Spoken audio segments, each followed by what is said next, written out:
only when you go out of your comfort zone.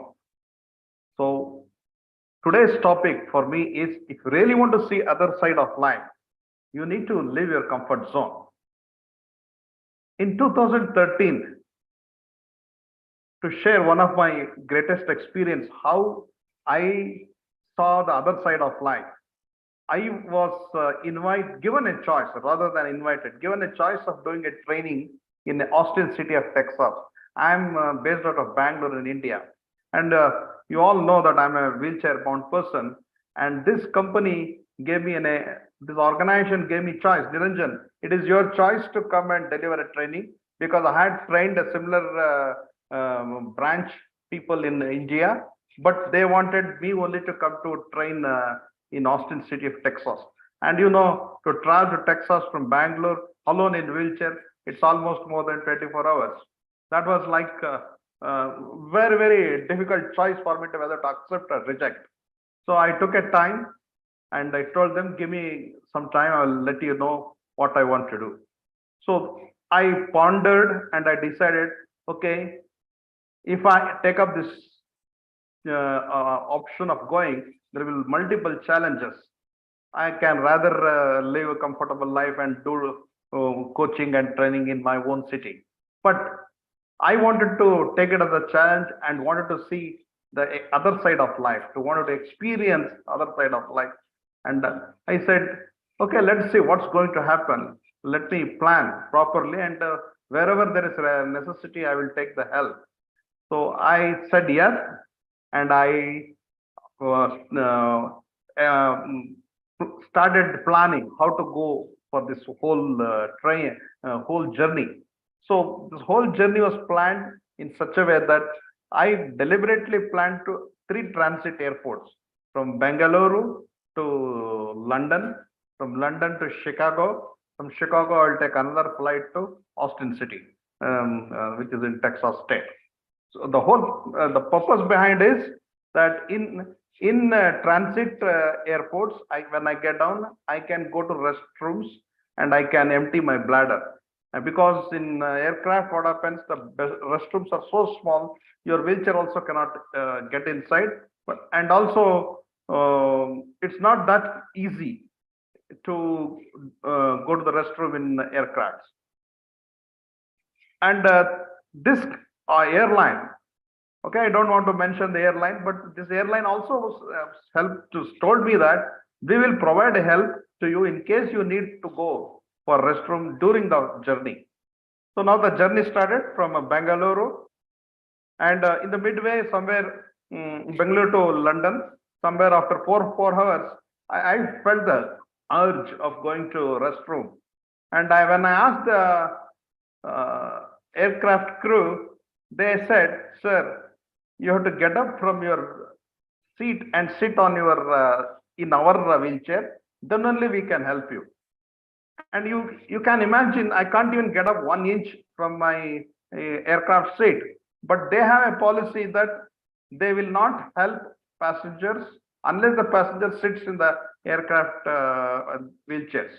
So thus I told them about my inability, but they said, sorry sir, this is our policy. So then there was one Indian who was one of the aircraft crew, so who helped me somehow to go to restroom. And after that, once I finished, then I started becoming very careful, and I stopped taking fluids only. So during my journey, see, when you will get the urge, only when you start taking too much of fluid. So like that, I went to London and I got on in London. In London, on that day, there was, to my bad luck, there was a hailstorm and all flights were cancelled. But unfortunately, my flight was not cancelled, and I had to be in the aircraft for defrosting. And because of that, I got delayed. And when I went to Chicago, my connecting flight was missed, and my wheelchair also did not come along with me. And I had to stay in the hotel the whole night. And next day morning, I took a flight to the Austin City, and went to the hotel, conducted the training 2 days, and came back again with the same airports.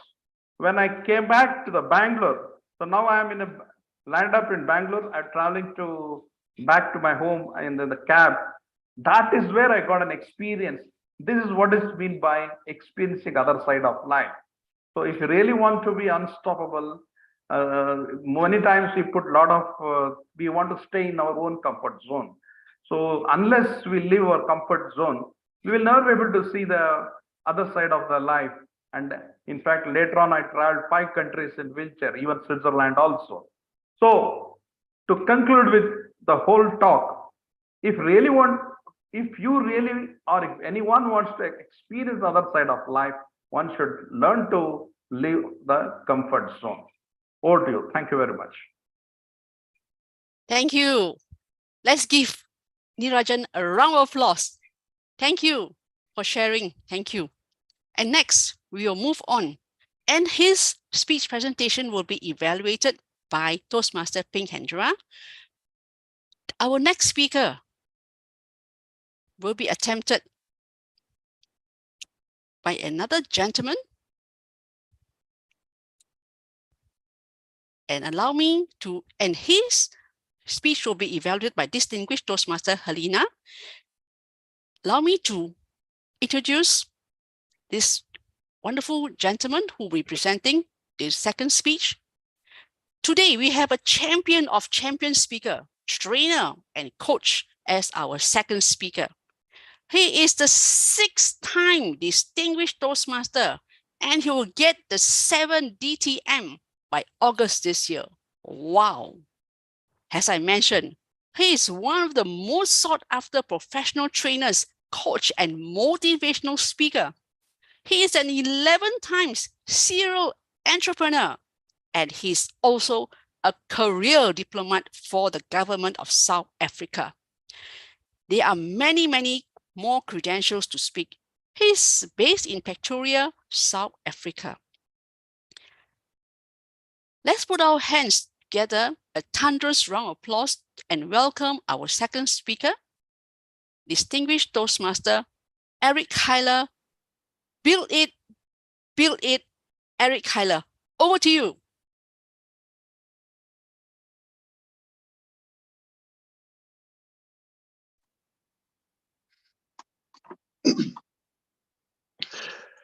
Build it is always what inspires a human being. If you build it, they will come. Ladies and gentlemen, about 10 years ago, I attended a Toastmasters district meeting. In that meeting, the district wanted ideas on how to help the district grow and how to help the district work around PR, which is public relations. When I was sitting there, I listened to everyone and I came up with a suggestion how we can build the district. My suggestion was simple. My suggestion was, let's teach people how to evaluate speeches. Let's run a series of workshops on speech evaluation. Let's record all the speech evaluations and make a powerful YouTube channel dedicated to evaluations. Everybody in that meeting could not understand my point. Everybody in that meeting was confused. But I was convinced that if I can do that, more people will want to learn and more people will want to come. But no, everybody was like, no. This won't work. Ladies and gentlemen, the problem escalated when I look at the matter. The district lost a lot of people with membership. A lot of people did not come back. A lot of people did not pay. It became worse. But the idea did not carry weight. District needed more clubs because the target of the district was to have about 250 clubs, and they were at 200 clubs, and they had the deadline, and they have missed the deadline about 3 times. Whilst I was worried about the district not taking my idea, it really demoralized me. It really affected me badly. It looked like nobody was taking me serious. It looked like I was just talking.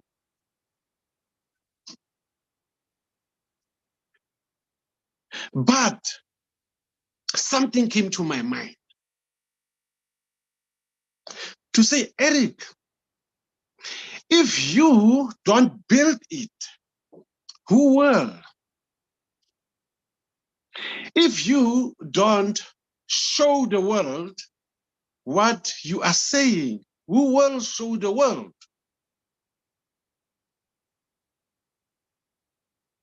I decided to come up with an idea to say, Eric, create your own institution. Create an institution where you can build people through evaluations. Build it. Don't wait for other people to do it for you, or don't wait for other people to come and approve your beautiful ideas. I sat down and I said, I'm going to stand up and build this. And I started. I started to train people how to evaluate speeches. I started to train people how to deliver speeches with a clear focus on evaluations. Later, I came up with a business called Heavyweight Speaking Coaching, where I coach people, public speaking, where I coach people coaching itself, and in a heavyweight manner, meaning where they can come in and learn and get the nuggets with immediate effect without wasting anybody's time. Ladies and gentlemen, I went on to train a big number of people. According to my books, it's just over 500 people that I have trained using the strategy of teaching people how to evaluate and to do public speaking. Unfortunately, the very same people who refused my idea, they are the ones who ask me, always ask me, wow, how did you get it right to be so successful when it comes to training people as individuals? I said, no, it's because my ideas were rejected. It is because what I've put on the table was rejected. Now, those rejected stones are the ones that I have took to build a building. And the building is getting stronger in the form of a business. And that gives me more strength and positivity. Ladies and gentlemen, imagine for yourself a world where people can evaluate speeches in a professional way. Imagine a world where people can help people to become better through evaluations. That world is possible because the strength of public speaking is in evaluations. And that is what I have found out 10 years ago. But ladies and gentlemen, I'm challenging you, each one of you, to think about it. Think about what you have in your own heart that get rejected all the time. Think about what you have in your own heart that people don't want you even to talk about. That thing, ladies and gentlemen, is the one that you should build. Build it. Show them that you are not wrong, you are right. Show them that this is your idea, and this idea belongs to you, and you are going to make it work. Challenge yourself. Challenge yourself, because I'm appealing with you to really look deeper into yourself. You have what it takes, but people don't know what you have. Hence, ladies and gentlemen, the success of an individual is through what he builds. Build it. Back to you, Toastmaster of the Day. Thank you, ladies. Thank you, Eric Heiler. Ladies and gentlemen, let's give Eric Heiler thunderous applause for sharing his wonderful tips. Thank you, distinguished Toastmaster Eric. Now we move on, but before that, in our session, we have another wonderful, dynamic lady who would actually take the general evaluation. He's Adina Effendi, who will take the general evaluation role later. And the timer will be shared between Manoj Nair and myself. And now, after witnessing the two fantastic speeches, and now it's your time to participate in the table topic session. And to take us through, we have this wonderful gentleman who is currently our Vice President Education, who is very committed. And you know that every meeting, we have a successful meeting. And behind this organizing of the meetings, we have this wonderful and dynamic gentleman who ensure every meeting is a success. Ladies and gentlemen, please help me welcome and give him another thunderous applause for our table topic master, Manoj Nair. Over to you.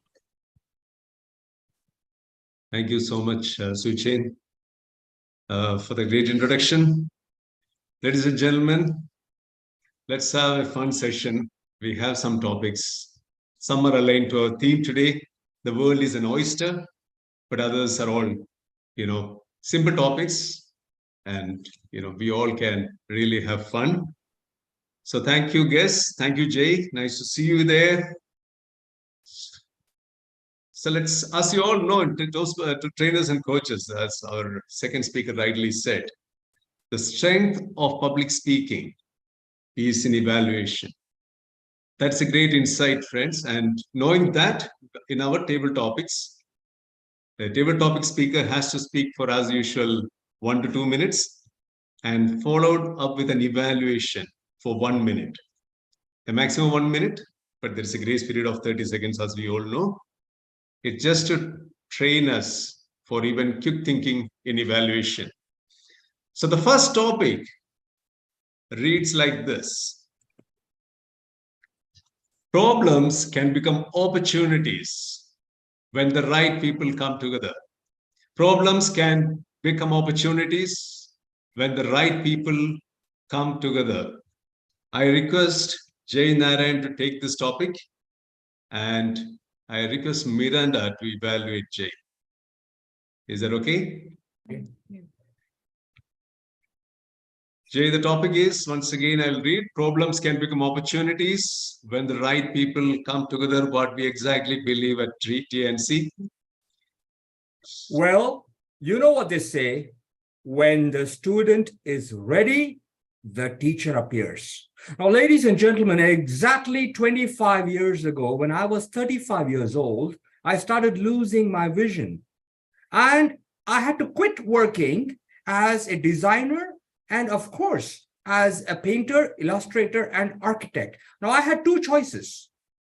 Although I went into a lot of depression and denial with that diagnosis, I could step back into safety, security, and a little bit of gloom and doom if I chose to, or I could step forward into uncharted waters full of oysters underneath.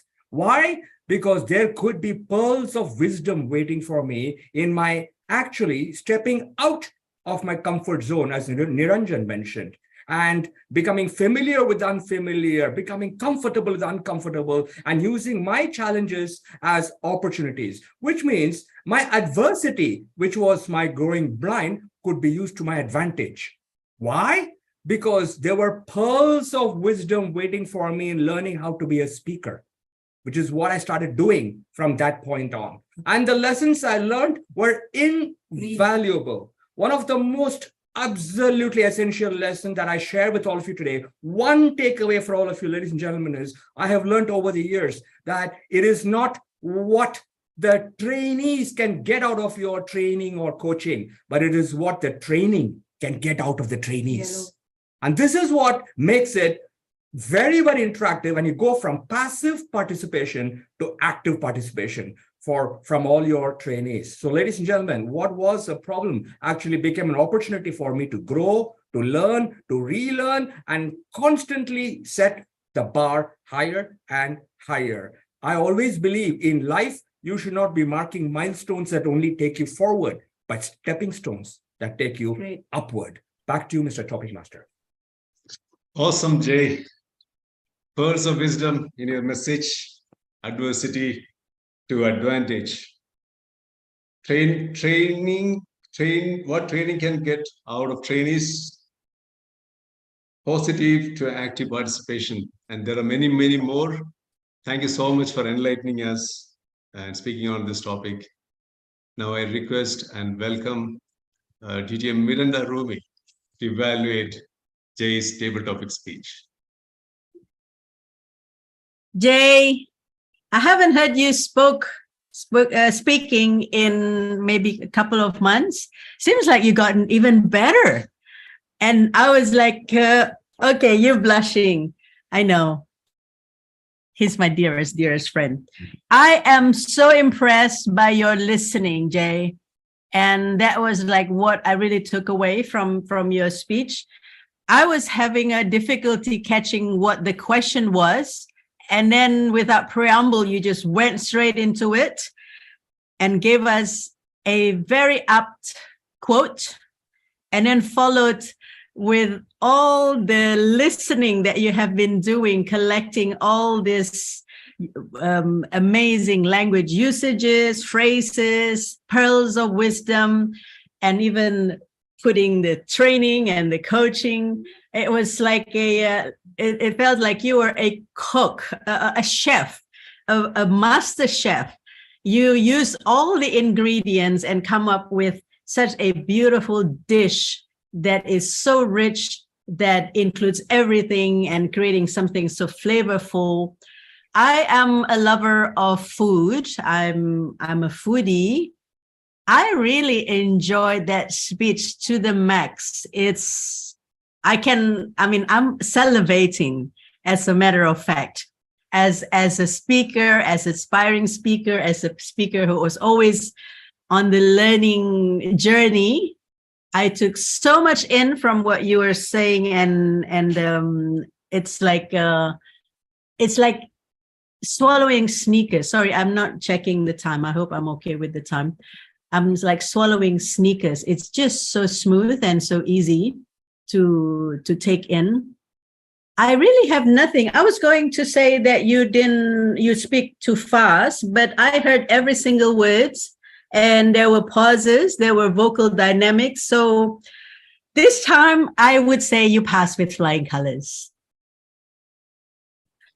So back to you. What an inspiration. I hope everybody receives some learning, or a lot of learning, from what Jay had just demonstrated. Thank you so much. Thank you, Miranda, for that. It seems like I spoke for a long time and I didn't get Doesn't matter. Because Jay served you the favorite dish, as a master chef. And fellow Toastmasters and friends, if you want to know the favorite dish of our president, it is duck roast, Jai if I'm Narayan. not wrong. That was a perfect duck roast, Jai sir. Let's move to the next topic. The topic reads like this. So many things are possible as long as you don't know they're impossible. So many things are possible as long as you don't know they're impossible. Can we have our area director, Nikki, to take this topic? And evaluated by Elios. Elios, are you available? He's at the office. He's in the office. Then I request, Ping, are you there? To evaluate. Ping, Okay, ping. then ping, we have to ping him. Doesn't matter. I request Sweet Chain to evaluate Nikki. Or perhaps we can ask Susanna. Pardon? DTM Susanna. We can ask DTM Susanna. Susanna, I have his topic Susanna, call. later. It's okay, no problem. Okay, Susanna, okay. if he's here. All right. Yeah. Okay. Susanna, are sorry. you there? What happened? Maybe. All have gone to mute. Manoj, Yes. Manoj, yes. I will evaluate. Can you repeat the topic? Oh, yes. Good. For the partner. Yes. I'll repeat the topic. I need to remove this. Nikki can also listen to. So many things are possible as long as you don't know they are impossible. Nikki, way to go. All right. Thank you, Manoj. So, all things are possible as long as you do not know that they are impossible. This phrase refers to the state of our mind. This phrase refers to the limitation that we set ourselves when it comes to our mind. Our mind is capable of amazing and incredible things. And there's actually nothing that limits a human potential unless the mind says that it is impossible.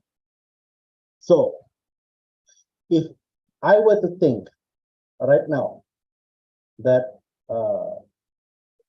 going to the US one day as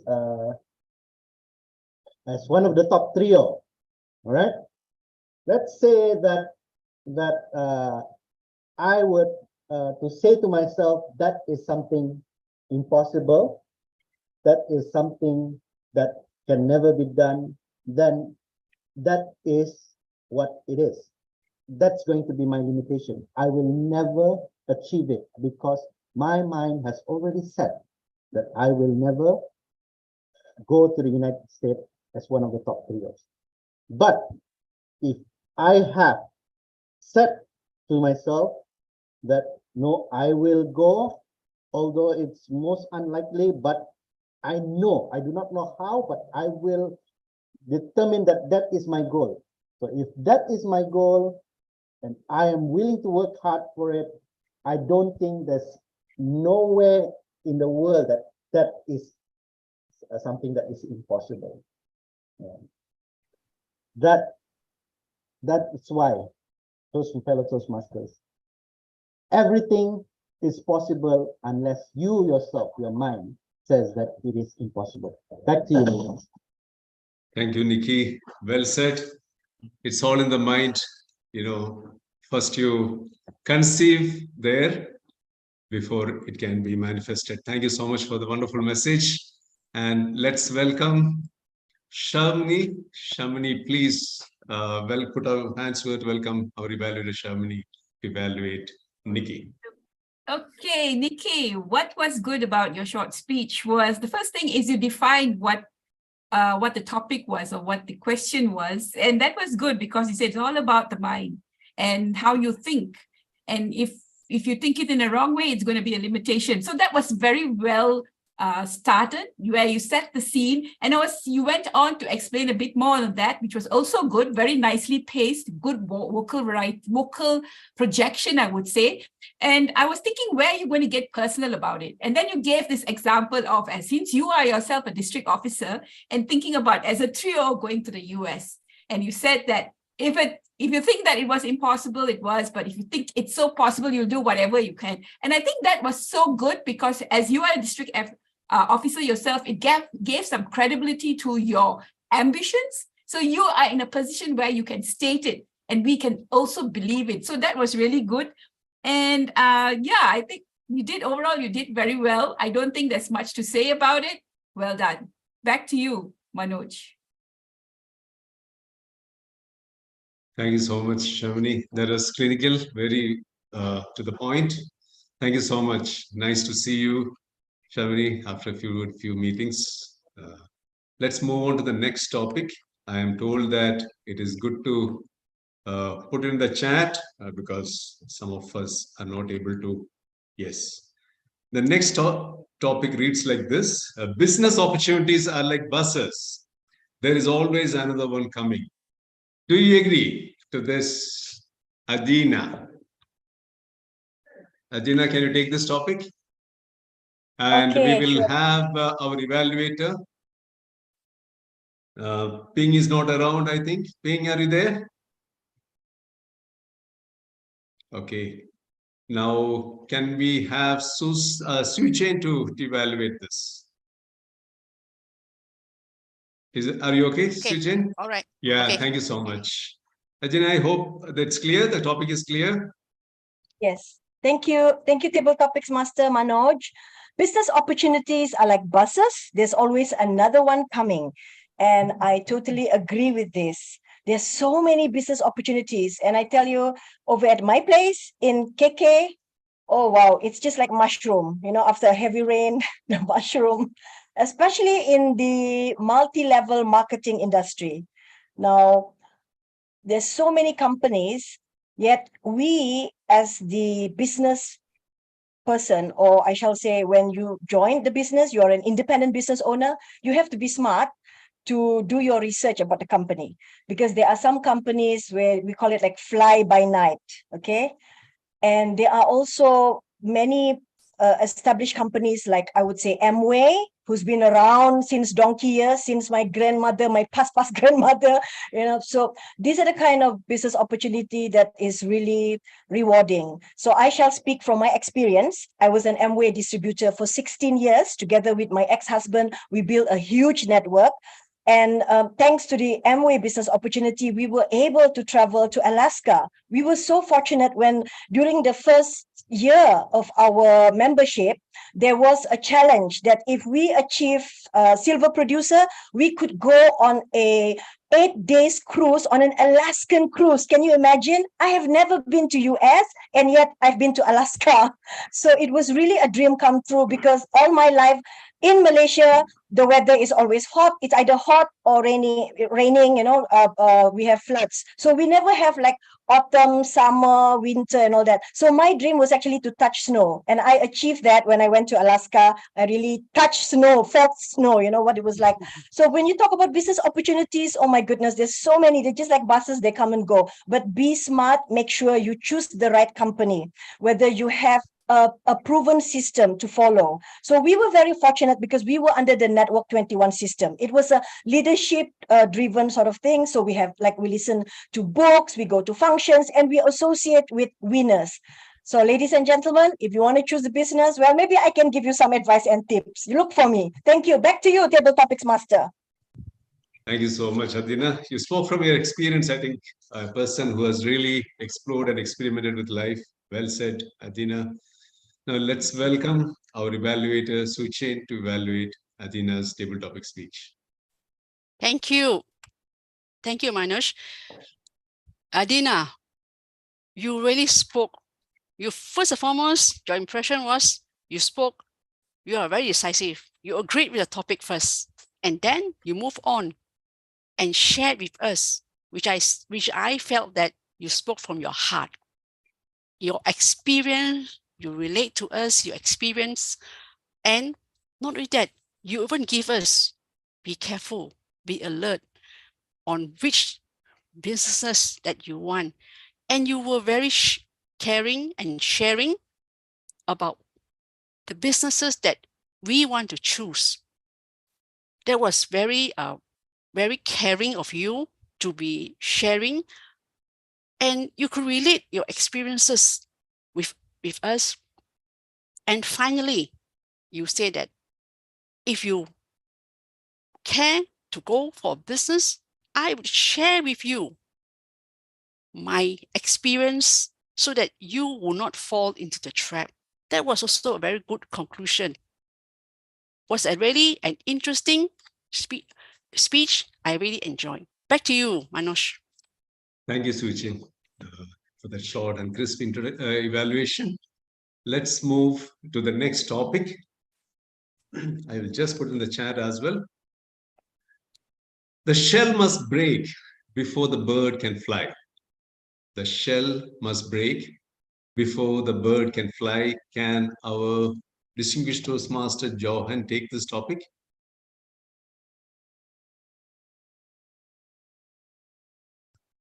Yes. And I will request Eric, are you there to evaluate? Eric? Yes, yes. I am here. Oh, thank you so much. So, Johan, thank you, and welcome to TNC. And I hope the topic is clear. And we welcome you to talk on this. Thank you. I'm sorry, could you repeat the topic? The topic is, it's also in the chat, the shell must break before the bird can fly. Ah, okay. The shell must break before the bird can fly. It's one of those things, you know, you wonder about the chicken and the egg. Who will come first? What do you do? And for me, you know, it's those famous saying, 1,000 step, you know, the whole Confucius saying, 1,000 step always begin with the first step. For me personally, I went to this rabbit hole a couple months ago, and I got an injury, and I went to this rabbit hole where I was fascinated with all the pseudoscience and all this new history and potential and possibilities. Why am I sharing you this? Because we've always wondered that how do we start something? We people will tell you what to do, and they will tell you what to say. So if you are assuming that a bird can just fly, it might be true.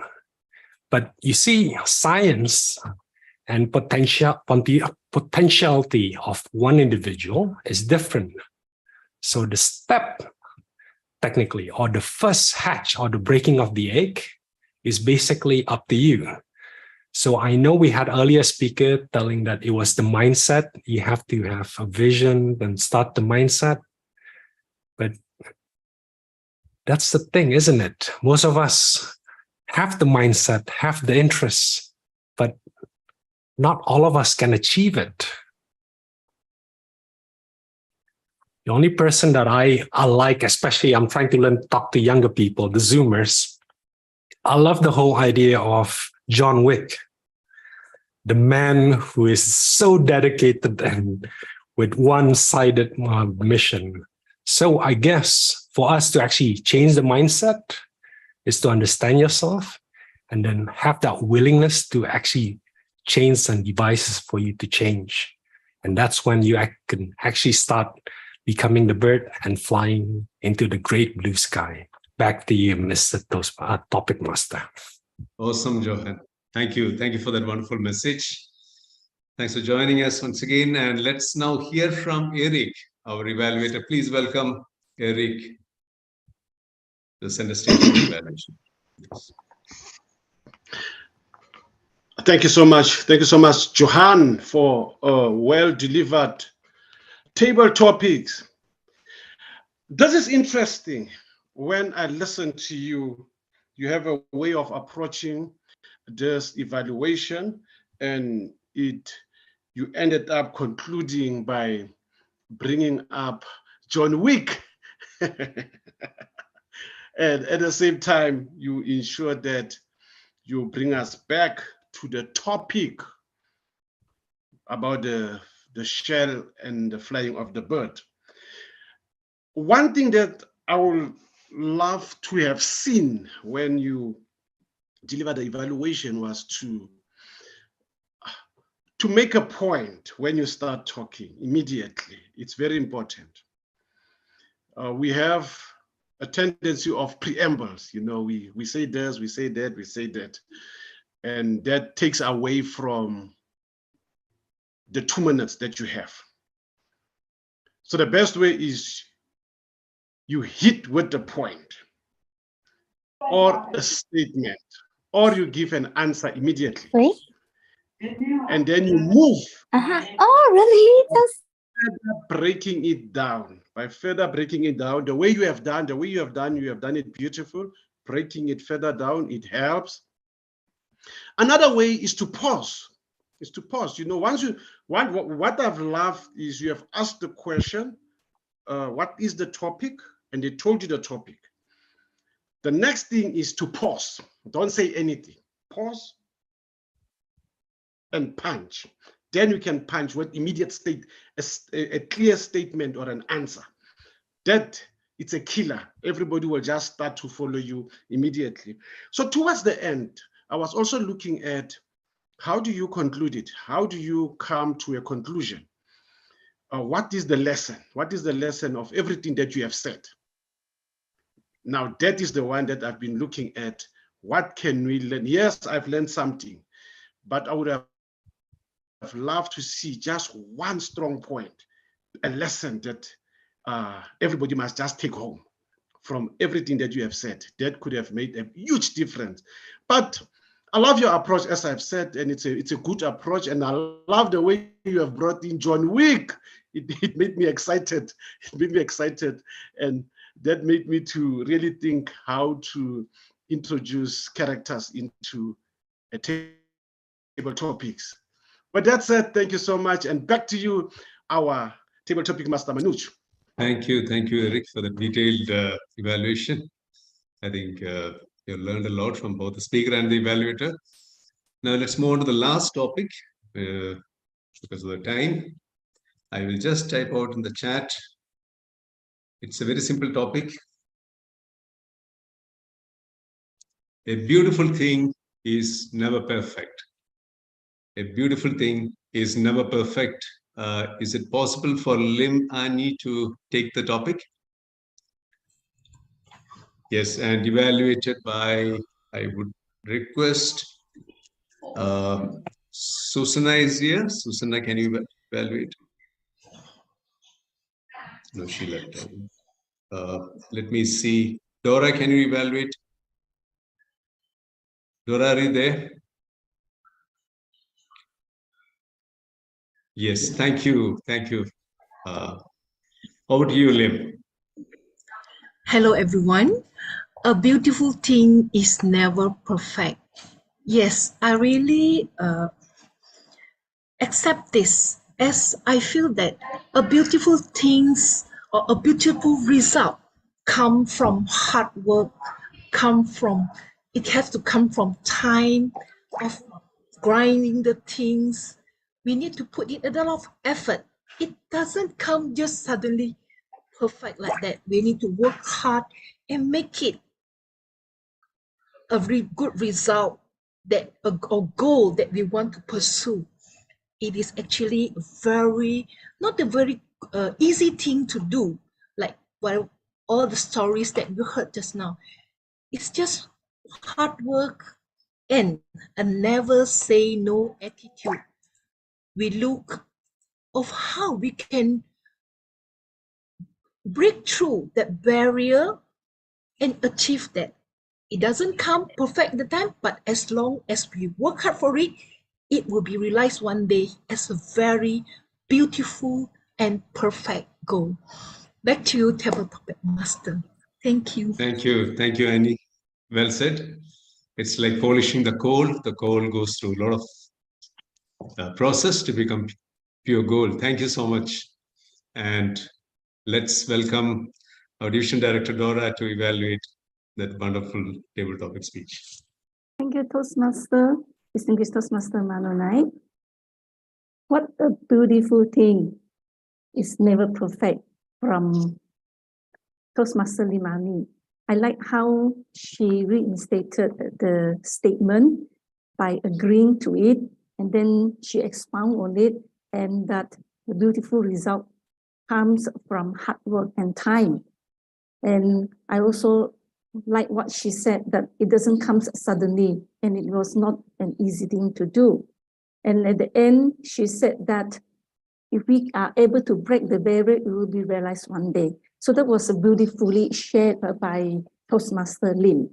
One thing that I would like to suggest is perhaps to give us one thing of her experience, share with us an experience, and then we will be able to relate what she is going through, this thing that it's never perfect, the beautiful thing that is never perfect. Good job, well done, and back to the table topic, Master. Thank you, Division Director Dora. So a great table topic speech and a great evaluation. Thank you all the speakers and the evaluators. I think we had a good time. Thank you all for the participation. And back to our Toastmaster of the day, Distinguished Toastmaster Suche. Thank you, table topic master Manoj. Ladies and gentlemen, please give Manoj a thunderous applause for the wonderful table topics. Thank you. And next we move on to another, after all the participation in table topics, and also you witnessed the two wonderful speeches, and now we have general evaluation. And to take this through our general evaluation, we have a happy-lucky personality, a wonderful lady who is also overachieved, a certified professional trainer and training facilitator, started her career after becoming a single mother at 47. Love and passion has always been to inspire people, especially single mother out there, that everyone has great potential to succeed in life. And she loves meeting people and to expand her network. Ladies and gentlemen, please help me welcome this wonderful and dynamic lady, Adina Effendi. Over to you, Adina. Thank you, Toastmasters of the day, DTMC team. All right, everyone in the room, can you just unmute yourself and say, I enjoyed the meeting this evening. Did you enjoy the meeting? Yes or no? Yes, yes, of course. Certainly. Of course. Fabulous and awesome. We always enjoy a meeting of TNC. I always love the vibes, and I miss my family at TNC. So I think my job as the general evaluator, am I supposed to call the speech evaluator? Sorry, because I haven't been a GE in TNC for a long time. Yeah. So let's have the first evaluator. I believe it is our coach, Toastmaster Ping. Ping will be evaluating Toastmaster Niranjan. Ping, okay, over to you.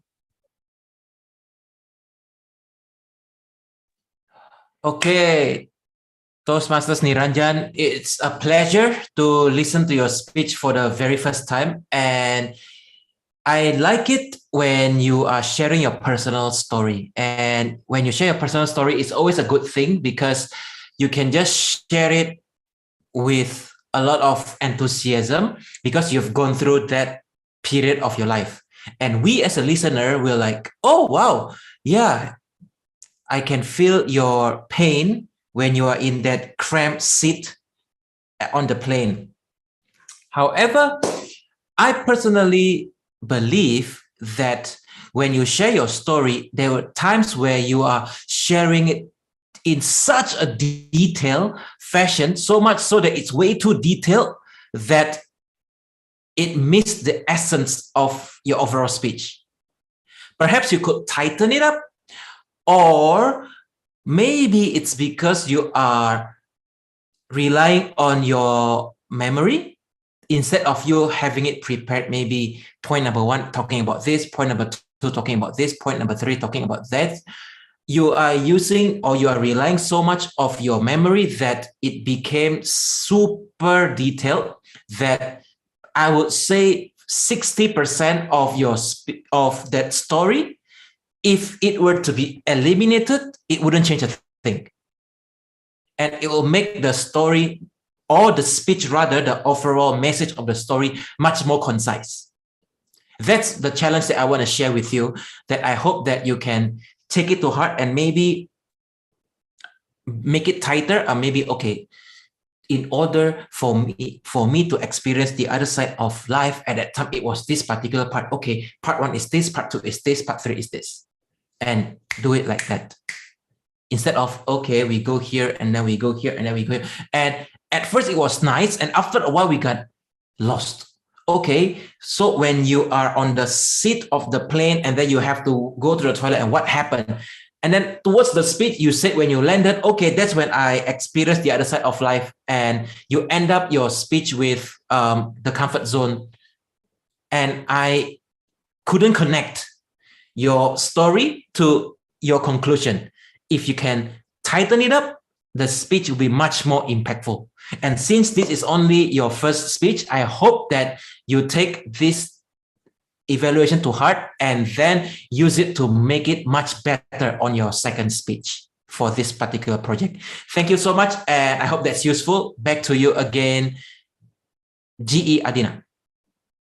Thank you, Ping, for that comprehensive evaluation. So I would just like to find out, is Toastmaster Niranjan our new member to TNC, is it? That's right. We hope so, very soon. Okay. Yeah, because he said it's his first speech. So I'm assuming, is it the icebreaker speech? Anyway, No. I love your speech, Niranjan, and I managed to capture what you said, that if you live in the comfort zone, you will never experience the other side of life. Wow, that's so impactful. Thank you. Very inspiring as well. Next, let me invite my good friend, distinguished Toastmaster Harlina Indra, to evaluate our second speaker, the Sifu, the Guru, Eric Kalia, DTM 6 times. Harlina, are you with us? Yes, Yeah, over to you. thank you. Thank you very much, General Evaluator. Am I audible? Yes, I am. Okay, great. So thank you very much, distinguished Toastmaster Eric, for your wonderful success story. The way how you open the speech is with this very enigmatic sentence here. If you build it, they will come. I was really wondering what you were talking about, building a club or something. I don't know. Then I was like, okay, this is one way how to build suspense. And what I also like is how you directly started the story about how your idea was rejected. So there is not too many boo or ba. That's Dutch, yeah. It's not too many beating around the bush, which is great. The only thing that I would like to know is the district. Which district were you talking about? Which continent? I mean, I know that you're from South Africa, but not everybody knows that. And maybe you could have just mentioned that, but then you continued with really your repetitions. No, everybody doesn't want it. Everybody was confused. I love this kind of repetition and the way how you constructed those sentences. It makes it all even more dramatic. What I also think made it even more dramatic was the pauses that you used, especially when you talked about the turning point, yeah? So something came into my mind and then you paused. And then if they don't believe it, then you have to show it. And then you pause again. You said something like that. I kind of forgot, but what really I remember is that the sentence that you have to show it. And I remember it because you gave those pauses. You really gave me at least time to think about it. Don't wait for others. That's also something that I remember.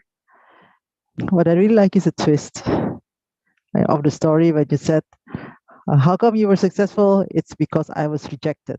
So that was very inspiring. You mentioned about the 500 people, so you also showed the result. I did not quite understand why you thought. I love when you said, imagine that you have these successful professional evaluators, but then take up the challenge. I don't really like it. I know, maybe because I don't really like to have this challenge, but just imagining was already enough for me. And the fact that, the metaphor that you used, saying that you can build a building on rejection, that was beautiful. I think we just say, just build it and they will come, because that is how you started your speech. That is what I would just add that one. So all in all, I really love your success story, the way you add drama with the pauses and the repetition. Just tell us where it is, so that we have even more context, and add that little bit. So the ending sentence is the same as the beginning sentence. So thank you very much, and back to you, General Evaluator.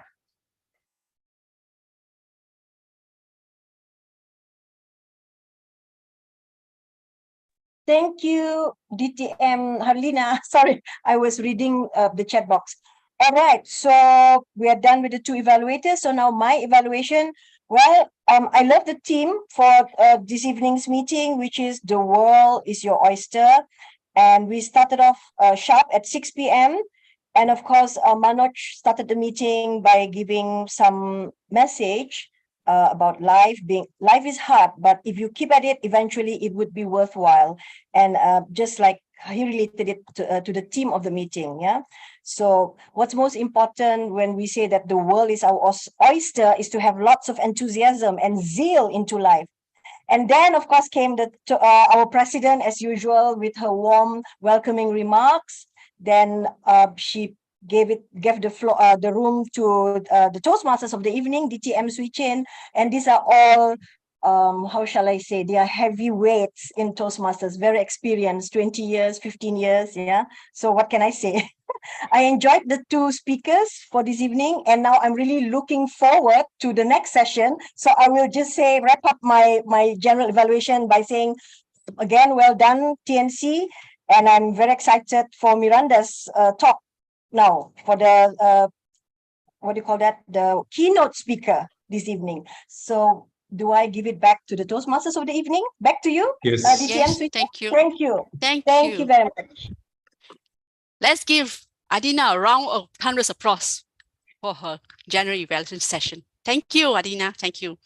Ladies and gentlemen, we have now completed the first two sessions, and now we'll take a 5-minute break and be back for the keynote speaker session. Sorry, a coaching session. Coaching session. Thank you. Thank you, Miranda. Can we have picture before we take or during the break? Yes, thank you, Suchen. Let's take a picture. I'm kind of like the SAA today, so yes, show your face. Oh, Kim Ying, now you take your mask off. Johan, would love to see your face. Halina, Pradeep, Mina. Pradeep, Halina. Okay. Mina, are you still there? Pradeep? All right. I'm going to take a picture now. 1, 2, a big smile. Harlina, stay still for like 2 seconds. Thumbs up. Okay. Oops, one more time. Now Pradeep is appearing. Okay, one more time. Mina, are you there? All right. I love your smiles, everybody. Thank you. We have one more picture for our collection. Meeting number 53. Yes, we have a few minutes to relax. Anyway, I just want to ask Johan, I didn't know you had an accident, or was it? You had an accident? No? That was your down the rabbit hole moment. Yeah. Well, everyone, I mean, in TNC, we don't say quiet. If you want to talk, you can talk. If you're curious about anyone, just open your mic and ask the question. Yeah, Miranda, if Niranjan is still around, I'd be really curious to know what exactly is his condition. You mentioned the wheelchair. If he doesn't mind mentioning it. Yeah, I am in a wheelchair ever since I met with an accident. Yeah, as in, when was that, Niranjan? It was in 1994, November 13. Okay. Since then, So 20 years ago. Around 20 years. 28. Right. Okay. This is 20, I think this is 29th year running. Yeah, I mean, that was quite inspiring. So I Oh, just wondered what it was, yeah. Almost 30 years. Yep. Yes, yes. I can Especially- totally understand what you're going through because I'm blind, and when we go overseas, travel, especially airlines and airports, I of course need my special attention for help, and sometimes it can be very, very frustrating. I know what you mean. Absolutely. In Yeah, fact, they- Niranjan, this might be funny. I'm not in a wheelchair, but the use of the lavatory on the plane is quite something. Let me tell you, for a blind Absolutely. person too, it's really Absolutely. So they promise many things, but when it comes to the question of implementation, unless you fly Singapore Airlines all the time, of course. yeah. Anyway, thank you for sharing. Thank you. Oh, by the way, Niranjan, both Sharmini and I are in Bangalore.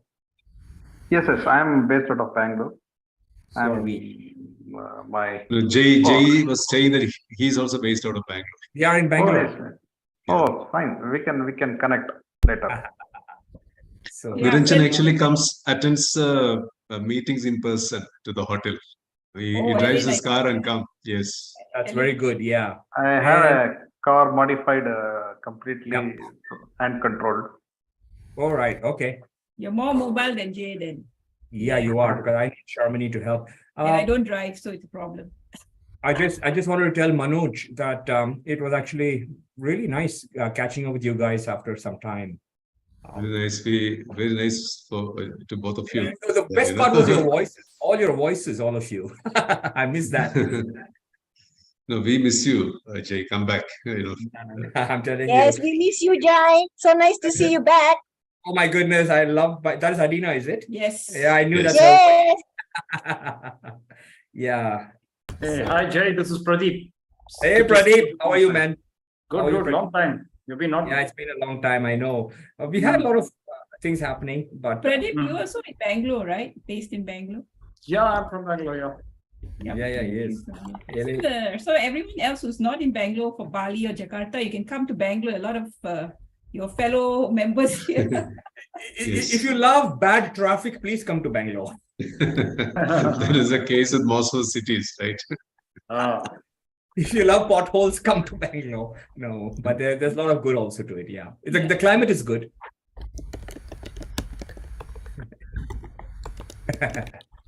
Climate, people, and the Toastmasters Club. People are right? good. Yeah.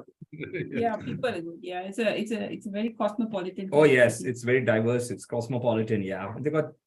Johan, where are you from? Johan. Johan From Jakarta. Oh, Jakarta. But I'm in Singapore. Oh, sorry. More than. Right. Yeah, but who said she was from Jakarta? No. Me? Johan But he's Indonesian. He's Indonesian. is Indonesian, but it's in Singapore right now. Oh, Yeah. Okay. Oh, okay. Nimani, where are you from? Mina. Lim Who are you An- asking? Mina. Ani. Lim Ani. I'm from Kuala Oh, Lim. Lumpur. Oh yeah, you're from KL. Okay. Kelab Pidato, Kuala Lumpur. Bahasa Pidato. Yes.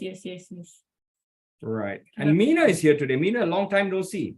Which Mina? I thought she said Meena. Oh, Yeah, yeah, but we don't know who it is. I thought there was a Meena in. Yeah, Mina's. Mina is from Brunei. Brunei. So we're quite international.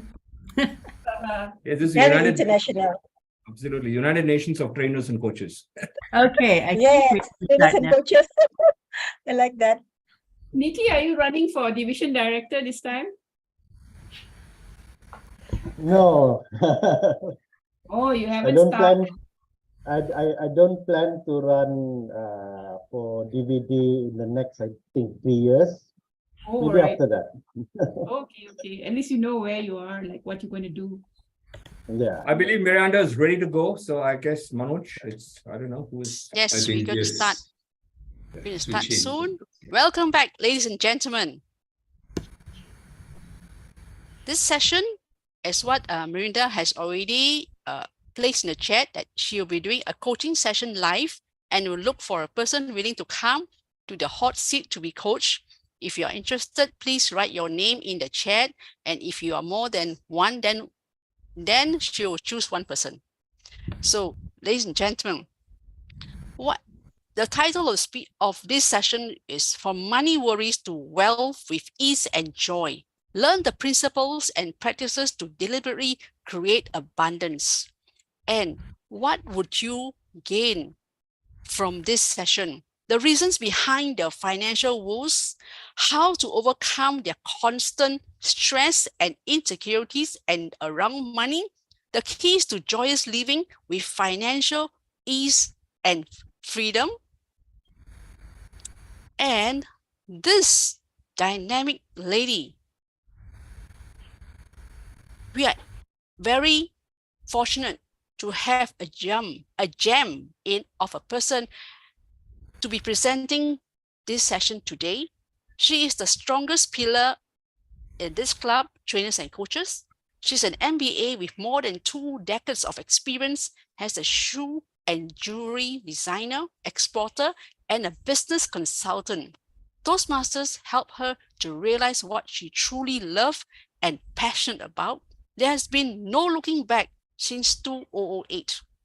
We have called her as a poster child for Toastmasters speaker to trainer progression, resulting in a long, lucrative career as a trainer, speaker, and a coach and writer. Highly dedicated in helping individuals and teams in the following specialties: emotional healing, interpersonal communication and public speaking, motivational writing and speaking, project management, team building, teamwork, and team management. She has a world-class speaking coach certification and also co-founded Bali's first bilingual school, Dharmanika School. She is also the author of the book, Listening is Sexy. She's one of the pillars of District 87, served as a district and clubs in many roles, as much sought after leader, and also a great mentor to many Toastmasters. She is a past division director and the current club growth director at District 87. Today, she will enlighten us with her topic, From Money Worries to Wealth with Ease and Joy. Enjoy. Ladies and gentlemen, let us all give her a thunderous applause. Distinguished Toastmaster Miranda, over to you. Thank you, Shu Chen. What an introduction. I already forgotten about it. Sorry. Yes? Yes, Manoj? Sorry, say by something? mistake. By mistake it happened. Sorry. You carry on. Okay, let me start again. Well, thank you for the introduction, and I will just get straight into it because we are a bit limited with time, and there's a possibility that we might go slightly over time. So I just would like to put that out for you. So, money. Who has just started feeling something just at the thought of money? Okay, you don't have to answer me, but you can say yes or no in the chat if you do feel something. And I know money is such a delicate, a sensitive issue, and everyone can say you don't need money to be happy. Everyone agree with that? Okay, I saw some people say no. In theory, yes, you don't need to have money to be happy, but money can make life a lot easier and happier. Agreed? No, I meant not having more money. More money. More money. Yeah. Okay. So having money, yeah, money doesn't make you happy, but more money can make so many things more possible, right? And it gives us freedom.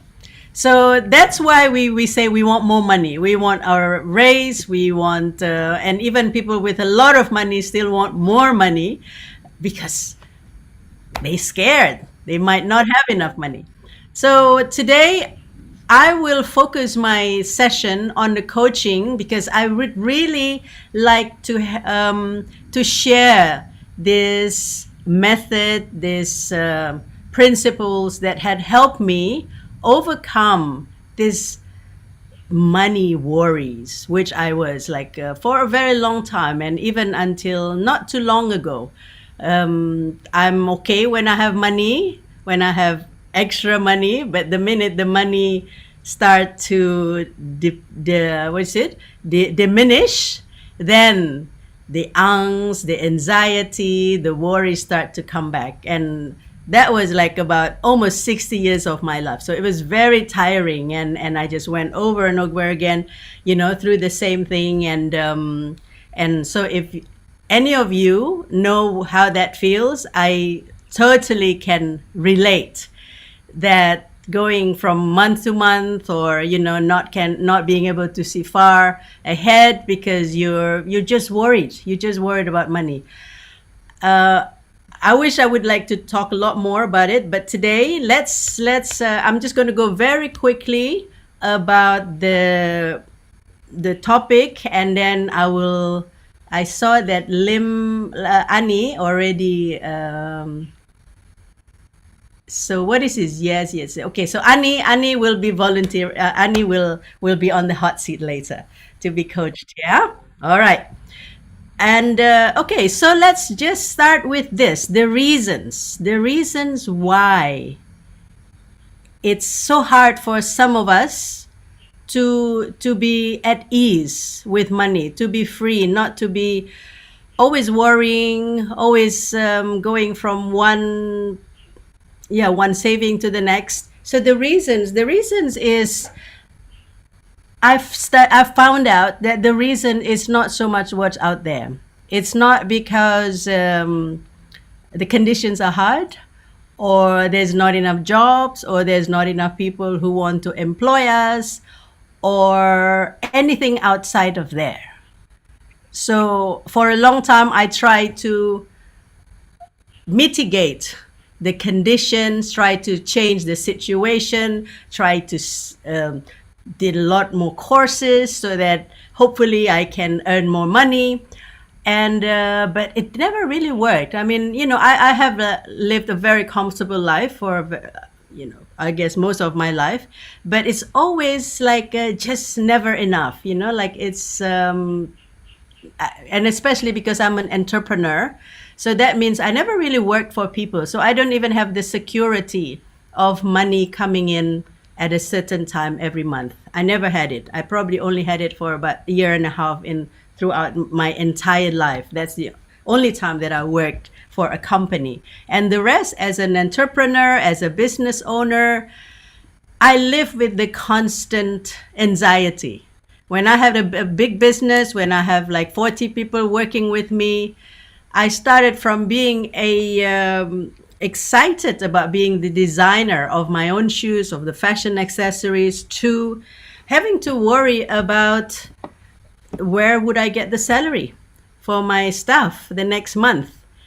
And so I try harder. I try to change this. I try to change that. I take the risk, and it just never worked. And eventually I found out, and it's got nothing to do with out there.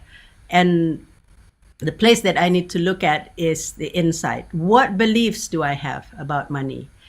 What thoughts I have about money? I mean, just this money issue started to give me a little bit of light. I mean, start to come to a little bit of light when I started realizing that when I was little, my parents went from not having money to having money, but there was a period when they were sort of like in the middle, and money was still hard. And whenever I needed to ask for money for school, for just the necessities, my mom, who actually was the breadwinner, would make us to ask my dad. And my dad is very, very tight with money. And whenever we ask for money, and we never do it together. So, imagine just me standing in front of him and said, Dad, I need money for school fees and I need to buy shoes for this or for that. But everything is quite legitimate. And my dad would take at least 10 minutes to lecture me how money is hard to come by. And he would start with saying, oh, I haven't slept for 2 weeks because it's almost tax time. It's just like I had to stand there and to listen to his pain. And I hated having to ask for money at that time, right? And that was like my and then when I started doing my work, my inner work, and I started looking like, why is it so hard for me to ask people who owe me money, like, who I have surrendered service to? It's like whenever I have to ask for the payment, I was filled with dread. I would be thinking, oh, they're going to have, they're going to find something wrong with what I did and they're going to bargain again. Or, I see Jai smiling. I don't know if you've had experienced something similar.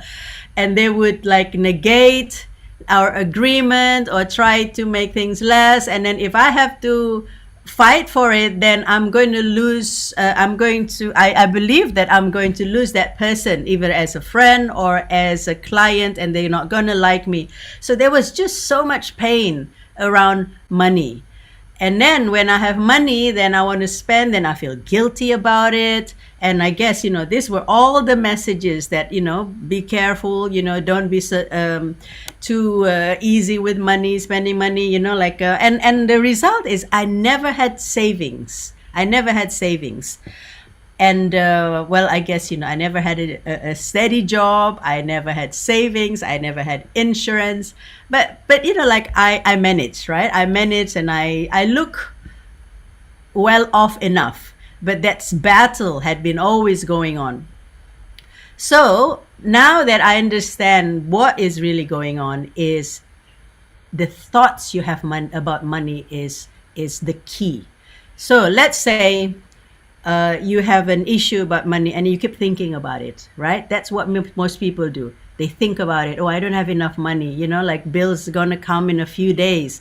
And then it's going to be like, 10 days. It's going to be 7 days. It's going to be 3 days. And you still don't have money. And all these 10 days or even more for some of us, we've been like in anxiety. And that is just not a pleasant place to be. Right? Like it's hard to breathe and you could be having fun and then suddenly you think, oh, it's like, it's so many days or so many hours and I still have this bill due. And then, sometimes you go and borrow money or use your credit card, all of that, because we don't want to feel the pain. We try to do anything we could, sell things just to get that money. And then so we can relax a little bit until the next cycle. Okay, so the thought that we have about money is where we're going to look at, and I think that will probably be best demonstrated when I work with Ani later. And if you guys hang around a little bit later, then I can come back and relate to what I'm trying to say here with the process. Yeah, the process is the key here.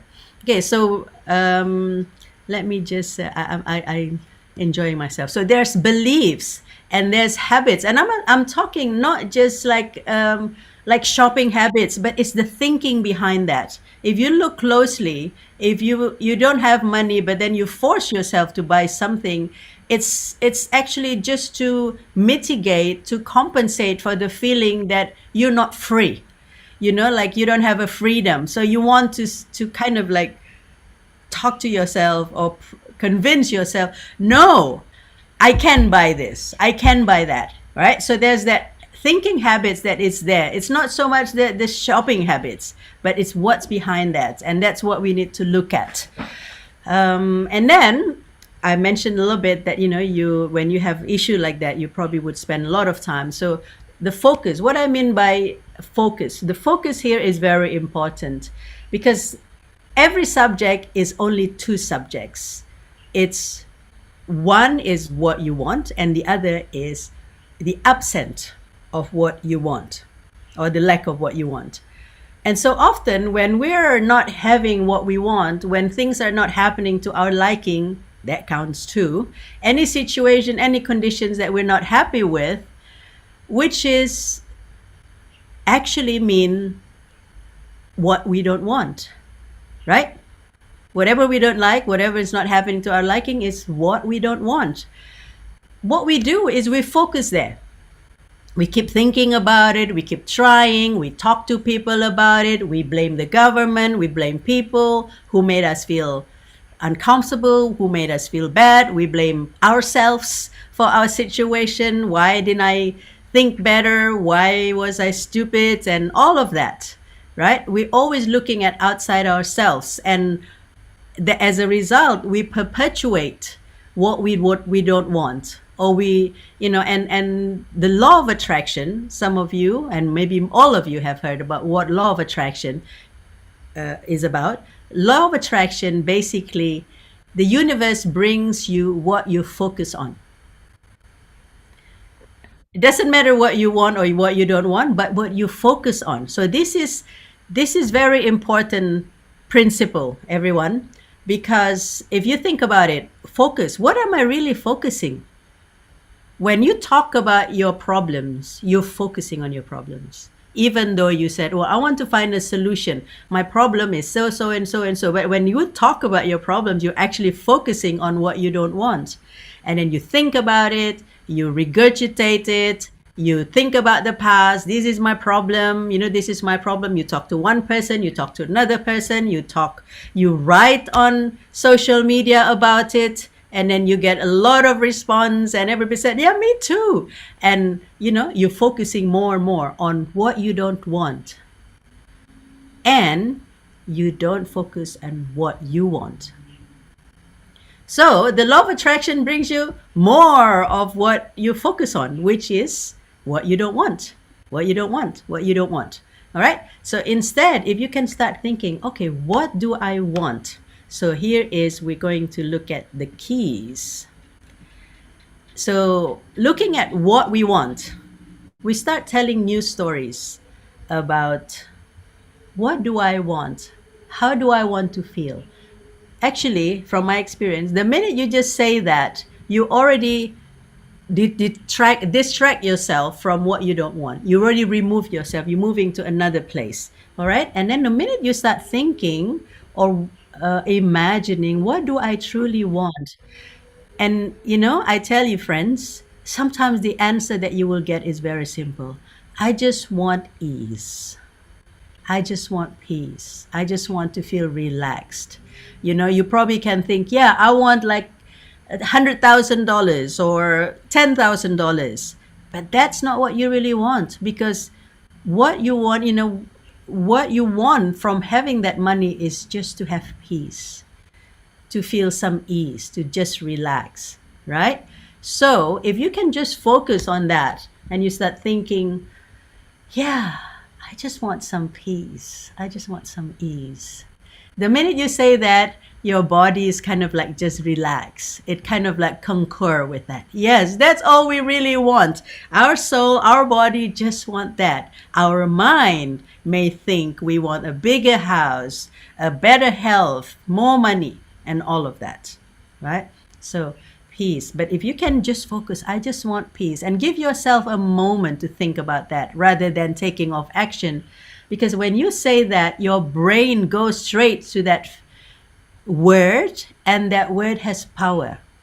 So when you start thinking about ease, I bet you will start imagining or feeling like ease. What does ease feel? What does peace feel? You probably start thinking or seeing like an image of blue sea, azure sea, just calm with the repetitive sound of the waves, which feels very calming. So that is ease, that is peace. So, but if you start focusing on that, then you'll think more of those, more of these moments when you feel at peace. You maybe even remember times when you were at peace, when you have fun, when you enjoy, when you're not worrying about money, right?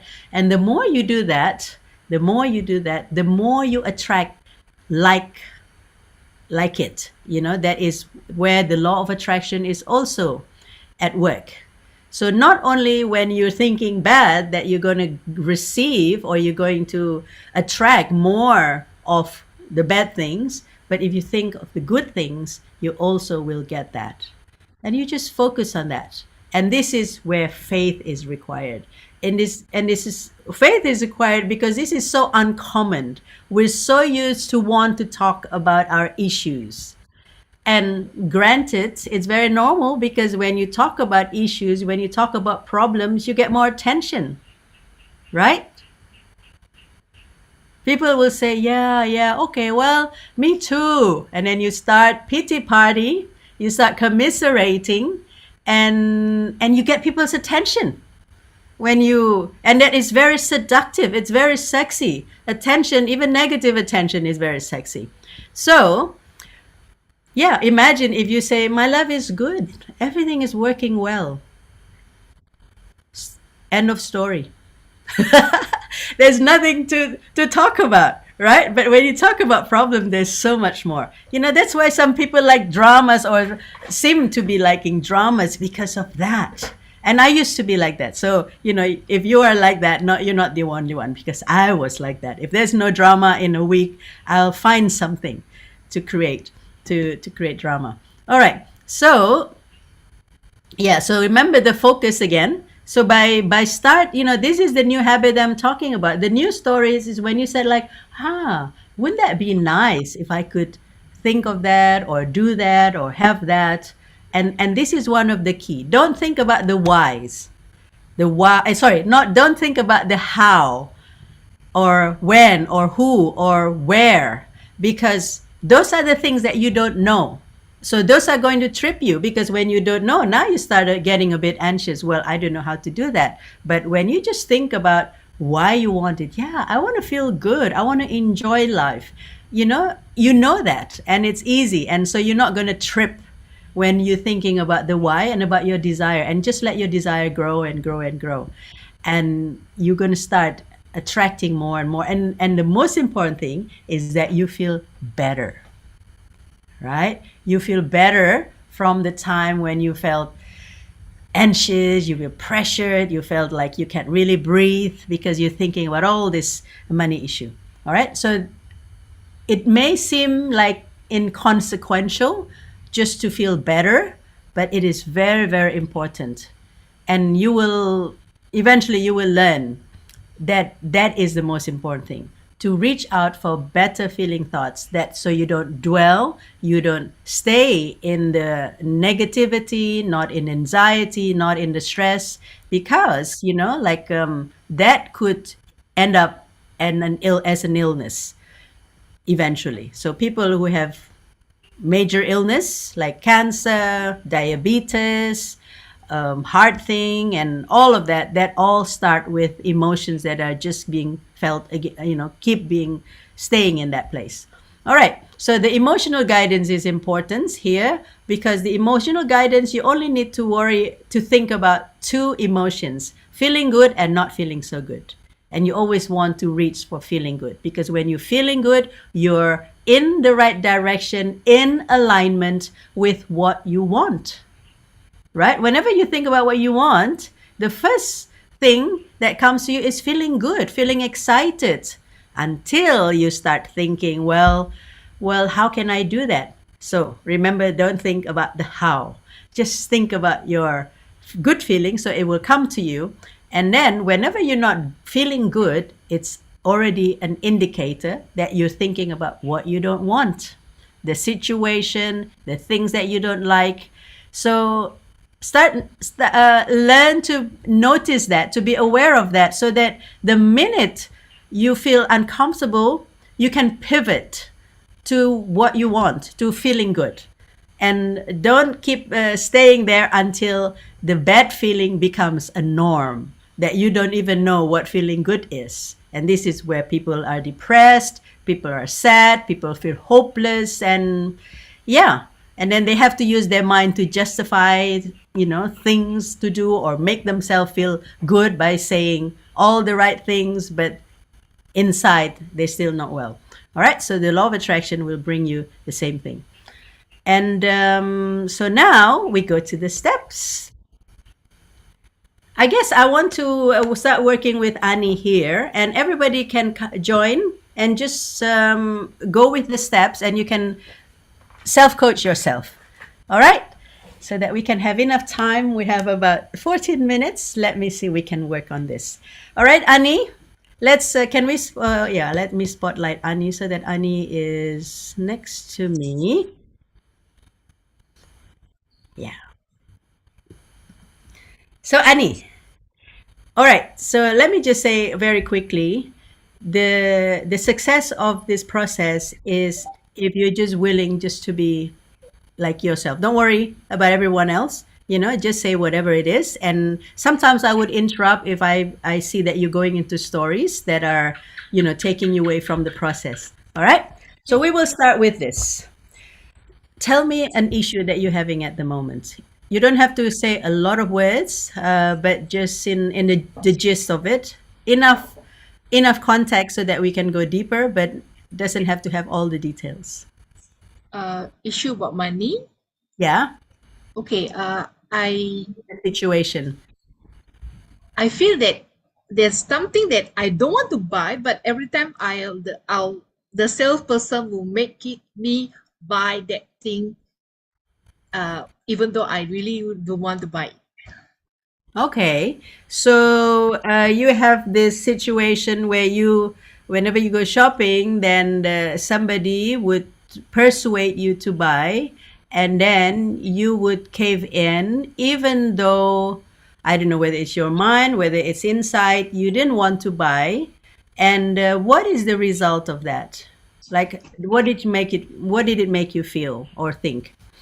Okay, it's like it's a help thing. So the salesperson will just say that, okay, it'll make you healthier, and what. Yes, I agree if it can make me healthier, but I feel that I do not need to buy that thing to be healthy. I can exercise myself and get healthy. So every time after I buy, I'll feel very bad. Okay, so you feel bad, you feel what, guilty, or you feel what? Can you just share a little bit with me? So this is, we get to what's not wanted, yeah? So, okay, no. Just say what was going on through you. So you feel bad? Like, tell me a little bit more about bad. I feel bad why I cave in and buy that thing, because it's the very expensive things. It's like it costs a lot. So, but when the salesperson said, "Oh, it's for your health," so I'll cave in, because at that time I feel, okay, I must buy it for my health. Mm-hmm. That make me sign up for the cost of things, the health cost of things like that. Okay, so but after that, you don't feel good. So is that situation? So I guess this is something that happens repeatedly. Yes. Yeah. So you find yourself not feeling good about that, right? Yeah, but. And let me ask you, is this something that you'd like, not feeling good, or something that you want or not want to feel like that? No, I don't want. Yeah. Okay. So you are clear that that's something that you don't want, and then the fact that you're here, it's obvious that you want to do something about this, right? Because when you are feeling something that you don't want, it just doesn't feel good. It probably affects your mood, and just you don't feel good about yourself anymore after that, right? And it could carry on for some days for some people. All right. So yes, so now you are clear about what you don't want, right? You don't like it and you don't want it. So now I'm going to ask you, what is it that you want to feel or to think instead? Okay, I feel that without that thing I buy, I can be healthier. So I make myself do more exercise instead of going. Okay, that is going an action. But I want you to, from that place, it's like, I don't like this feeling. I'm not asking you for action, okay? I'm asking you for what is it that you want to feel? That is probably, or how you want to feel at that time when you don't feel good. I want to be at peace. I want to be feel that I will be healthy and not like I'll be sick as what the salesperson is making me feel and push me to buy the Okay. things. Yeah. Okay. So can we say that you want to feel ease? Yes. Feel Yes. ease and you want to feel healthy. Yeah. All right. Okay. So we got this too. Between feeling ease and feeling healthy, which one is more important for you? Healthy. Yeah. All right. So it is clear. Now you can say that I want to be healthy and I want to feel healthy. Yeah. You want to say that? Yeah, I want to be healthy and I want to feel healthy. All right. So now it's okay if you close your eyes now. So now say that again to yourself and then imagine the feeling of healthy or just being healthy or to have health, to have perfect health. Can you imagine that? Can you feel that? What feeling healthy feels? I am healthy. I am in perfect health. Yeah, and feel that. Can you feel that in your body? How that feels when you're in perfect health? How do you Yes. look? Yeah, how do you look when you have perfect health? I'm happy. I can move easily. I don't have to depend on any supplements to make me healthy. I can. Yeah. Yeah, and see how you walk, how you talk when you're feeling healthy. Is it different? Yeah, it's probably lighter and more, with more gaya or more movement, right? And how do Yes. you talk to people when you're feeling healthy? Full of excitement, full of happiness, Mm-hmm. without anything bothering me in my mind. I Yeah, can accept people as they are. yeah. So now you can also imagine, like seeing all these, I guess, sales people, when you're healthy, how do you see them? How do you communicate with them? Or how do you listen to them? Okay, I feel that I do not need them, so I will Yeah. know how to say no to them. Yeah. I feel that I'll be able to take care of my health without the supplements and things that they are selling. Yeah. And Yeah. I think I'll work on that. Yeah, you feel good, you feel healthy. So now tell your new story. So when I'm healthy, when I'm in perfect health, I am, I will, I do, I have. Just for 1 minute, you can share. Okay. When I'm in perfect health, I will be able to. Let's say I'm able to, I'm rather than able I will. to. I'm able to walk with a very light movement. I feel my body very light. I do not have any burden. I feel that I can be happy and there are nothing to trouble my mind. I will, and then that sensation also help me to exercise more instead of procrastination or to go for exercise Beautiful. classes. Yeah. Okay, beautiful. 1 minute. So another half minute. Now, from that place, from this feeling wonderful, from perfect health, what else is possible? Something that you probably never have thought about before. What else is possible? What else? New dreams, new imaginations, new possibilities. With that health problem put aside, I think I can more free to. No, let's say it like that. When I'm healthy, when I'm in perfect health, I will, or I am. When I'm in perfect health, I am, and I will be able to go for more development seminars or workshop that I love so much. I can develop myself and I can travel. I do not have to worry about health, and I can travel, and that will be open up a new horizon and make me more happy and more healthy. And it has something that I look forward to, and we always work on that. So I'll be very happy. I can travel to places. I don't have that mindset that close, that I have to stay in the house. My leg pain. I cannot do that. And that. I will find a new freedom to pursue what I want to pursue before this, that the limitation, I can crack open the limitation that limit myself. Beautiful. I will become unlimited. I will become free. Yeah, beautiful.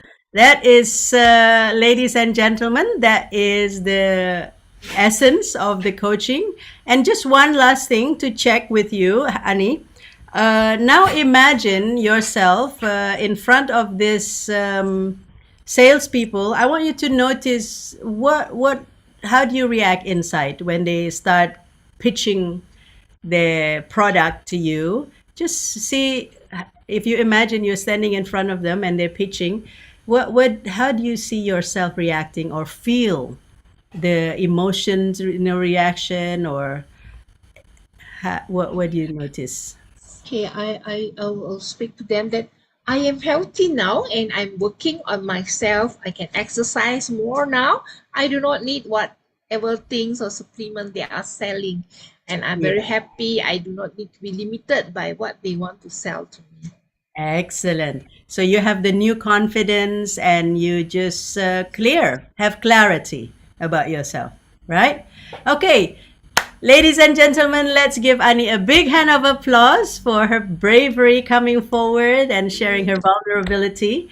And for those, yes, thank you. And for those who followed on yourself, it's the exact same process for money. Yeah.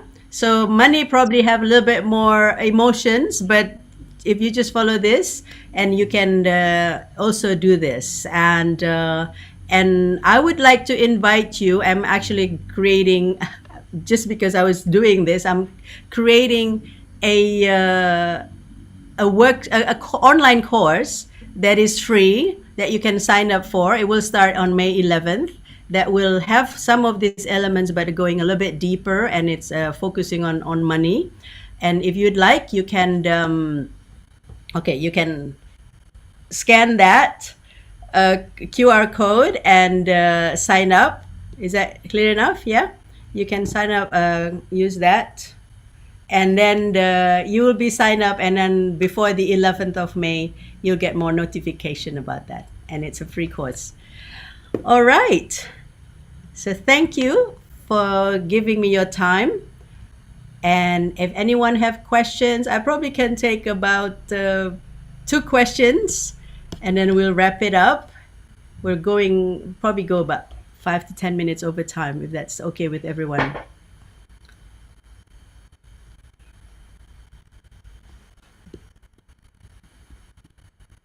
No question. Great.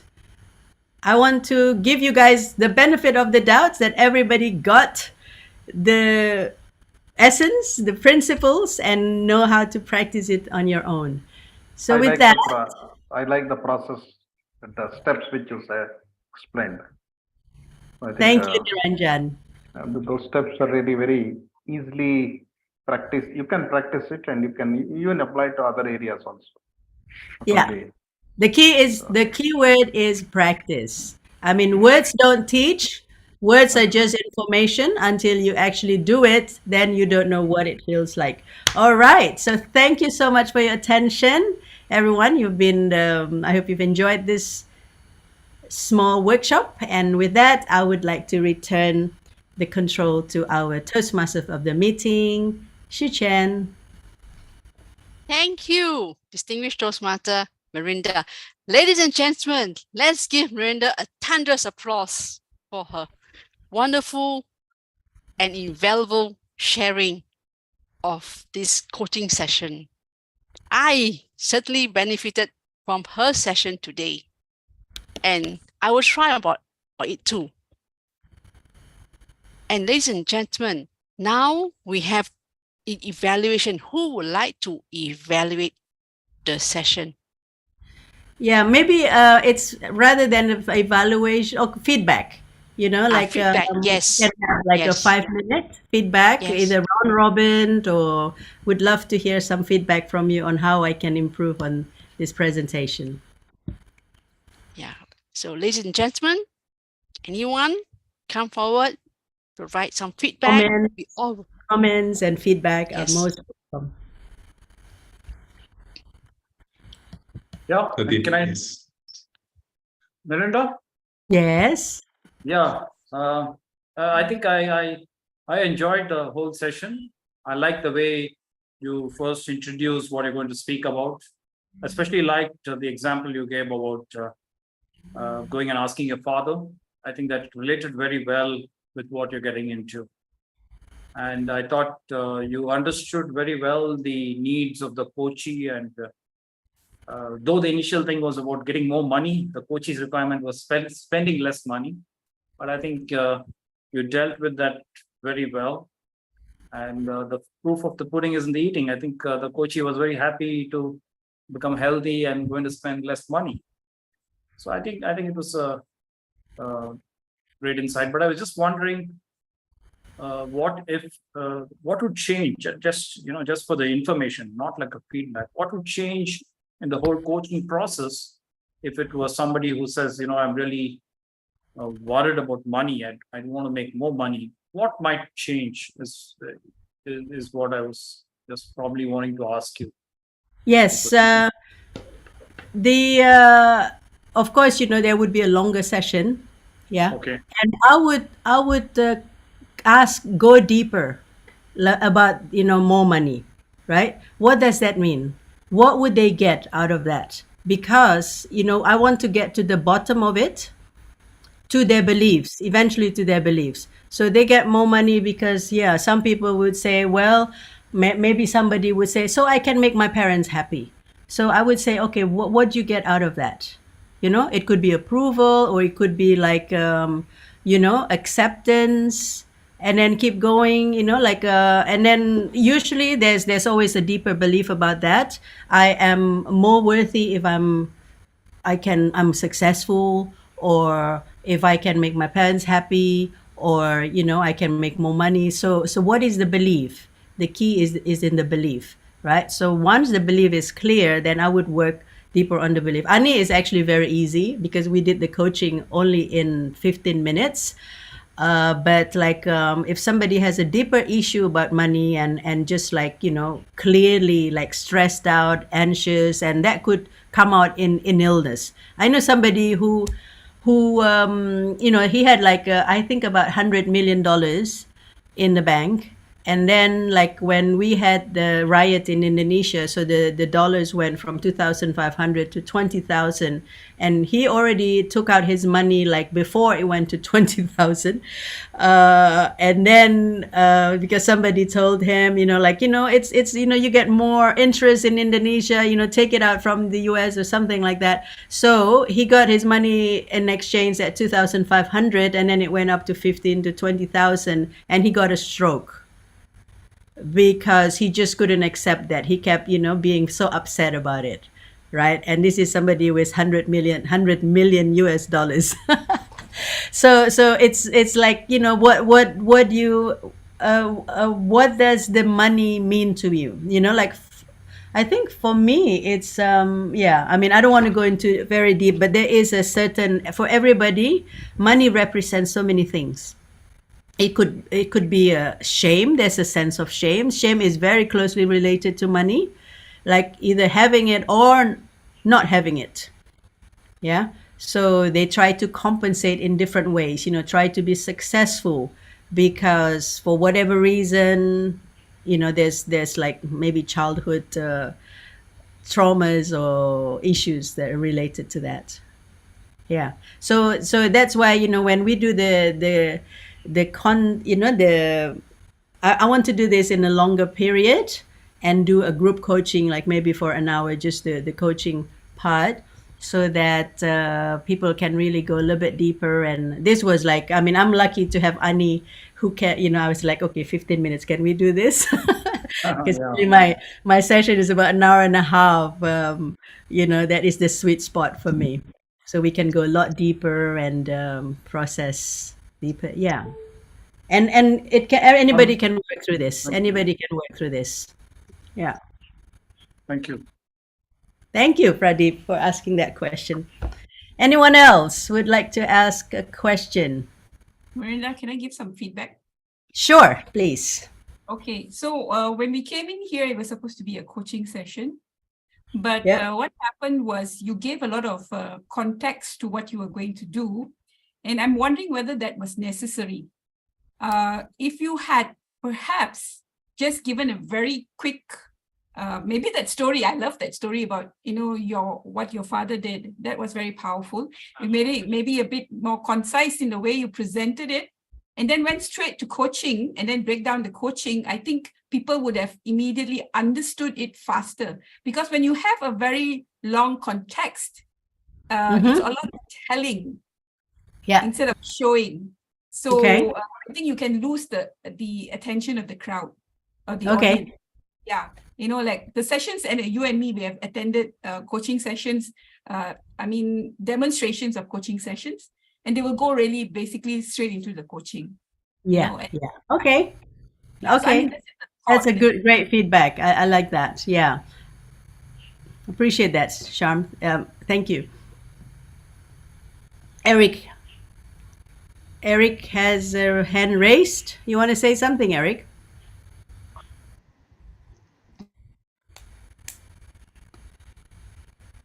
Yes. You know, I listened to your presentation, and I'm excited with the processes that we have followed. They made a lot of sense, and the whole exercise, they were beautifully done. One area that I think needs a lot of attention is the audience, is to grab the audience. Okay. And to grab the audience attention is through speech. I always tell people we need to treat everything like a speech. Whenever we speak, it must be a speech. It must be a speech. So what I've noticed, what you have done today is you gave information. You gave the preamble, just went through, relax, and so forth, which is fine, but the best way is to treat it like a speech. You need to punch it, you need to eat it, you need to go with it. Yeah. Then when you are done with your speech, then you transition to the questioning or to the full coaching. So it comes, because in the speech, with the speech, you can give a full process through a speech, give a full process. And then when you are done, then the coaching will now do the demonstration of the process which was in the speech. Then it becomes easy. So even if you are not going to do the demonstration, we will take it. We will like, wow, you know, she gave us a 5-step thing, because you know in public speaking you will give 5-step thing. These are the steps that can be taken, and then after the steps, now you can demonstrate how they can be done in a coaching session.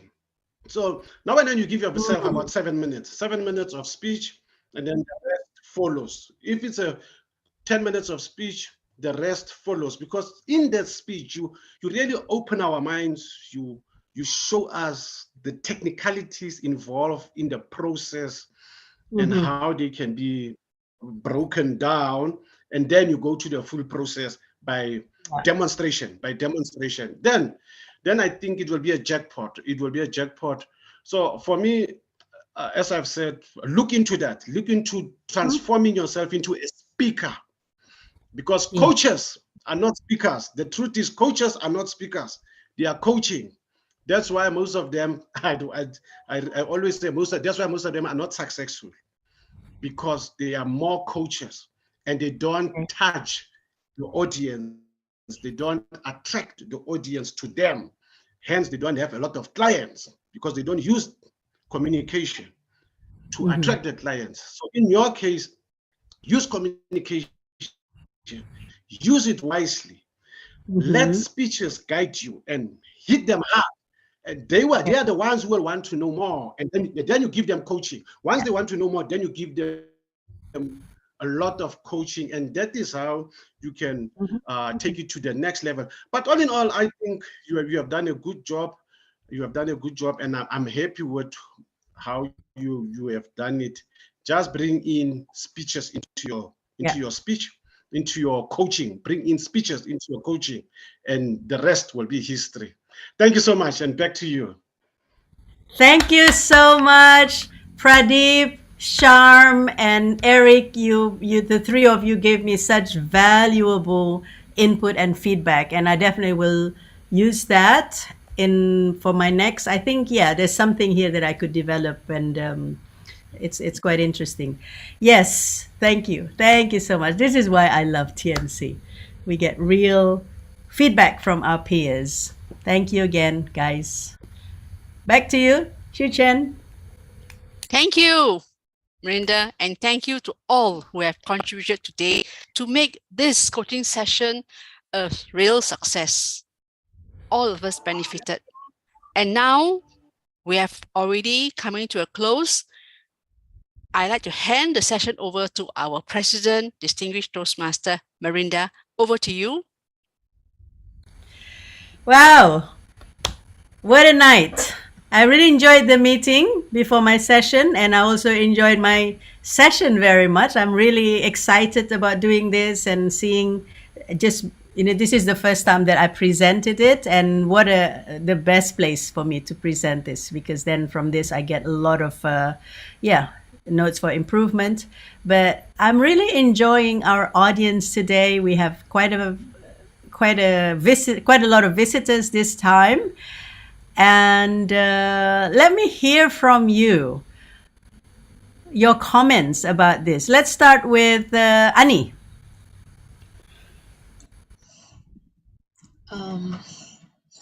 Thank you. I feel that I learned a lot, and it's a very different from other clubs. I go quite a lot clubbing. I feel and then I feel that I am amongst the giants, and I get to learn from every one of you. And I feel so lucky to be able to be here. And thank you so much, everyone. Thank you. Come again and join us. Yeah. What about Johan? Johan, would you like to share with us, if you're still there, your comments or your impression or feedback about the meeting?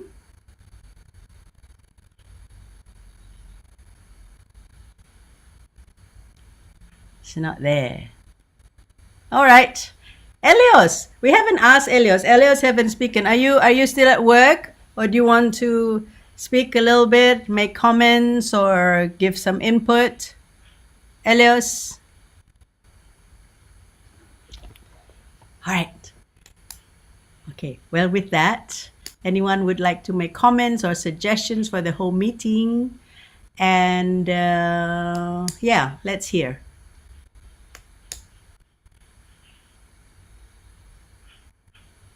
Next meeting is in 2 weeks' time.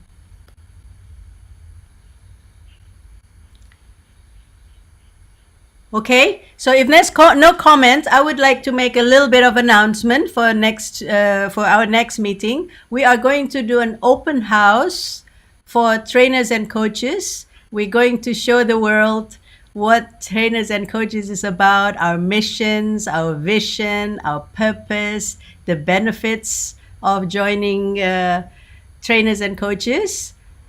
So for those of you who are guests, please come again. we're going to have a little bit of a show, and Eric is going to speak a longer speech. He's going to be inspiring us. You know that, Eric, or you forgot? If not, that's your job for next time. And members, you are going to give some testimonials about why you joined TNC and why you love TNC. So that means Shu Chen, Jay, Pradeep, Eric, and Manoj, and even Harlina. I would love Harlina to come. Harlina was our charter member. So once a member, you're always a member. There is no not a member anymore. You're only inactive or active members, but always a member. All right?